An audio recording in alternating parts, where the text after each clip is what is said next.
बिस्मिल्लाहिर्रहमानिर्रहीम। ये एक रिवायत से मुताल्लिक़ सवाल है। रिवायत बड़ी मशहूर है तबलीगी अहबाब के दरमियान में ख़ास तौर से। ऐसे ही दीगर अहबाब भी इसको बयान किया करते हैं, बाज़ अहल इल्म भी इसको नकल किया करते हैं। रिवायत इस तरह से है, नबी अकरम सल्लल्लाहु अलैहि वसल्लम के हवाले से इसको बयान किया जाता है कि जो शख्स नमाज को छोड़ दे यहाँ तक कि नमाज का वक्त निकल जाए, फिर उसकी क़ज़ा कर ले, बाद में उसको पढ़ भी ले, लेकिन नमाज क़ज़ा करने की वजह से वो एक हुक्म जहन्नम में जलेगा। और एक हुक्म की मक़दार 80 बरस की होती है और एक बरस 360 दिन का, और क़यामत का एक दिन 1000 बरस के बराबर होगा। तो इस हिसाब से एक हुक्म की मक़दार 2 करोड़ 88 लाख बरस हुई। गोया कि अगर कोई आदमी एक वक्त की नमाज़ छोड़ देता है तो उसे 2 करोड़ 88 लाख साल तक जहन्नम के अंदर जलना पड़ेगा। तो सवाल ये है कि ये रिवायत किस दर्जे की है, किताबों के अंदर ये मौजूद है या नहीं। तो जवाब में अर्ज़ है, बहुत सी किताबों के अंदर ये रिवायत आई है, बहुत से अहले इल्म ने इसको नकल फरमाया है। मसलन इस रिवायत को बग़ैर सनद के हज़रत इमाम ग़ज़ाली रहमतुल्लाह अलैह ने नकल फरमाया है मिशकातुल अनवार के अंदर। ऐसे ही इस रिवायत को हज़रत मुजद्दिद अल-फ़सानी रहमतुल्लाह अलैह ने भी ज़िक्र फरमाया है मकतूबात के अंदर। ऐसे ही हज़रत शेख ज़करिया रहमतुल्लाह अलैह ने फ़ज़ाइल अमाल के अंदर इस रिवायत को ज़िक्र फरमाया है और इसकी शराहत भी की है कि मुझे ये रिवायत जो है मेरे पास जो किताबें मौजूद हैं उनके अंदर नहीं मिली है। लम यजिदहु फ़ीमा इंदी मिन कुतुबिल हदीस, मगर ये कि जो मजालिसुल अबरार जहाँ से हज़रत शेख ने इस किताब को नकल फरमाया है, तो फरमाते हैं कि चूँकि इस किताब की हज़रत शाह अब्दुल अज़ीज़ मुहद्दिस दहलवी रहमतुल्लाह अलैह जो हमारे मशाइख़ के भी शेख हैं, उन्होंने चूँकि इसकी तारीफ़ कर रखी है, तो इसलिए मैंने उसके ऊपर इस किताब के ऊपर एतमाद करते हुए हज़रत शाह अब्दुल अज़ीज़ मुहद्दिस दहलवी रहमतुल्लाह अलैह उन पर एतमाद करते हुए इस रिवायत को जो है नकल कर दिया है। और हज़रत ने बाज़ इसके मुआयदात भी तहरीर फरमाए।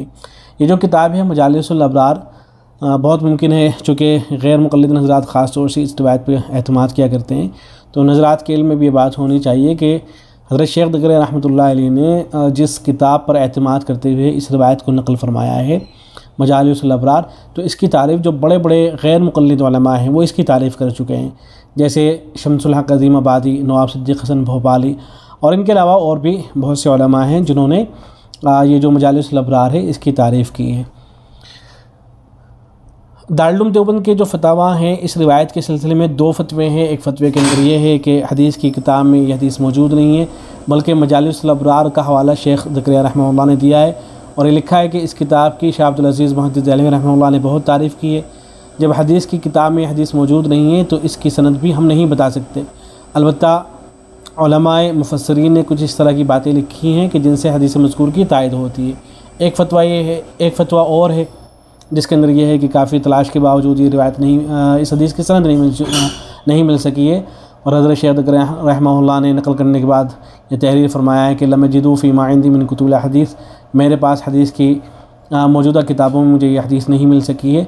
और फिर उसके बाद ज़ईफ़ रिवायत के सिलसिले में कुछ रिवायतें ज़िक्र की, एक हज़रत इमाम नबी रहमतुल्लाह अलैह का हवाला ज़िक्र किया गया है, फिर इस रिवायत के जो मुआयदात हैं उनको ज़िक्र किया गया है।